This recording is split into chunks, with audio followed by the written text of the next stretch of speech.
Our team is friends with Beanefits. So we started off with green Java beans, 120 grams, and then we roasted them with a fresh roaster. The settings were 777. That is fan setting 7, time of 7 minutes at 7 level heat. There were 0.6 grams of chaff, and the heat used was 0.18 kilowatt hours. It was medium roast with 101.4 grams resulting. 78 grams of that were used for our competition brew. The rest we stored.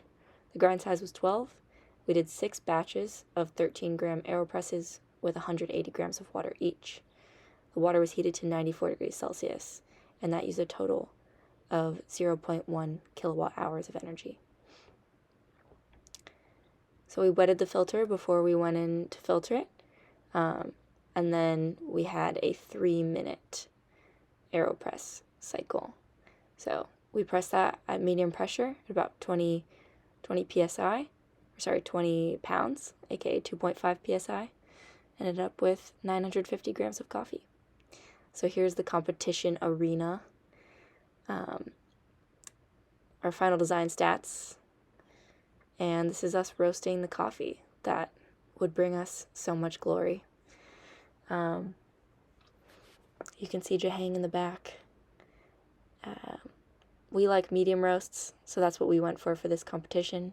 We found that Java had really nice floral flavors and red fruit flavors that we liked, but still a little bit of that Maillard roastiness.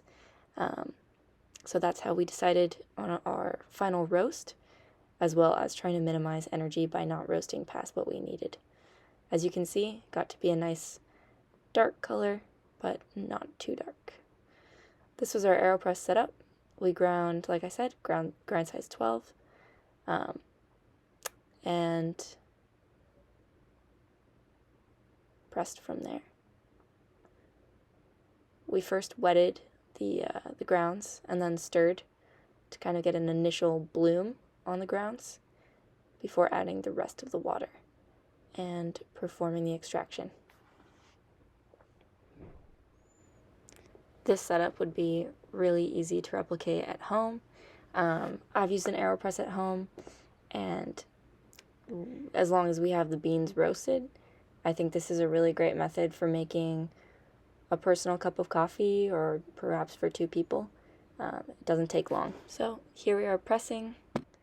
After a while we stopped measuring it, but it was about 20 pounds, 2.5 psi.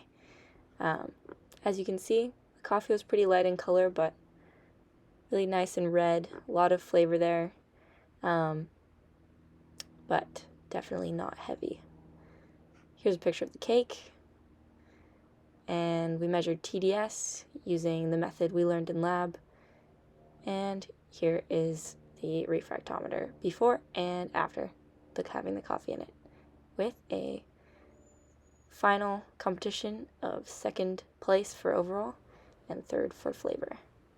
So one thing that we would like to do is potentially improve the roasting technology that we used, because we felt that basically the roaster was so old and not working very well that we weren't able to get the quality of roast that we wanted without using quite a lot of energy. So I think a better roaster would have helped us to be more efficient. In terms of flavor, we all thought that a somewhat darker roast, would be better than what we used. We liked the flavor, but it could use a little bit more body. And we think that would have been the best way to do it, rather than mucking it up by doing a smaller grind size or a longer extraction that would make it more bitter. And in terms of the ability to do this setup at home, it does have the negatives of requiring kind of like a timer and attention to detail that you don't necessarily need with a French press, but it yields a really nice cup of coffee, and it's not too complicated, and it's very easy to clean up. So we think that this setup is a really efficient, tasty way to brew a cup of coffee right at home. Thanks so much.